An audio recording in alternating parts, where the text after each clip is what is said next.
In this video, we'll take a closer look at shareholder and stakeholder thinking, representing two distinct approaches to business management and corporate governance. They differ primarily in whom they consider to be the primary beneficiaries of a company's operations.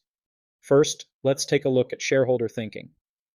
Maximizing shareholder value stands as the cornerstone of this approach, with the company's primary goal being to serve the interests of its shareholders, whom it regards as the rightful owners. This perspective, rooted in capitalist market theory and championed by economists like Milton Friedman in the late 20th century, posits that by concentrating on enhancing shareholder value, a ripple effect benefits all other facets of the business, including its broader stakeholders. Thus, strategic decisions are guided by their potential to boost profits and, by extension, the company's stock price, underpinning a belief that prioritizing shareholders ultimately serves the wider business ecosystem. Next, let's look at stakeholder thinking.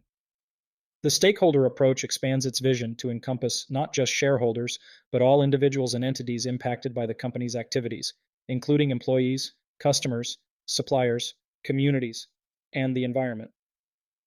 Its ambition is to generate value universally across this broader stakeholder spectrum, integrating the social, economic, and environmental repercussions of corporate choices into its strategy.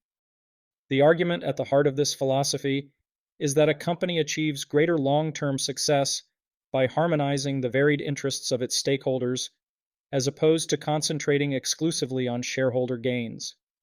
This underlines a belief in corporate social responsibility that transcends mere profit maximization, suggesting businesses have an ethical duty to their wider ecosystem.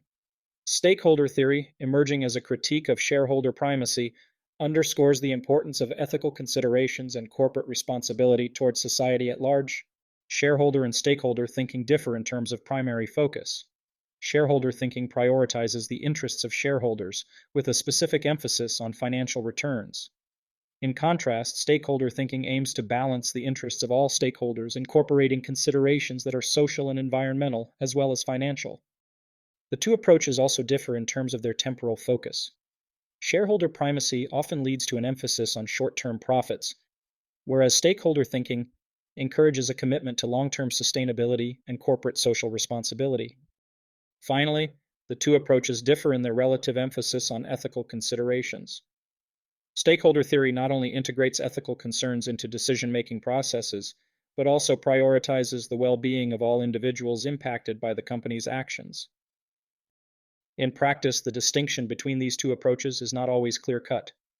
Many companies today recognize the importance of balancing shareholder interests with the needs and expectations of other stakeholders. This balance can contribute to a company's long-term success and sustainability, reflecting a growing recognition of the interconnectedness of business, society, and the environment. Before you go, if you enjoyed today's video, please leave a like and consider subscribing to stay updated with our latest discussions. I'm Dr. Dag. Eager to hear your thoughts or future topic suggestions in the comments below. Wishing you a fantastic day ahead.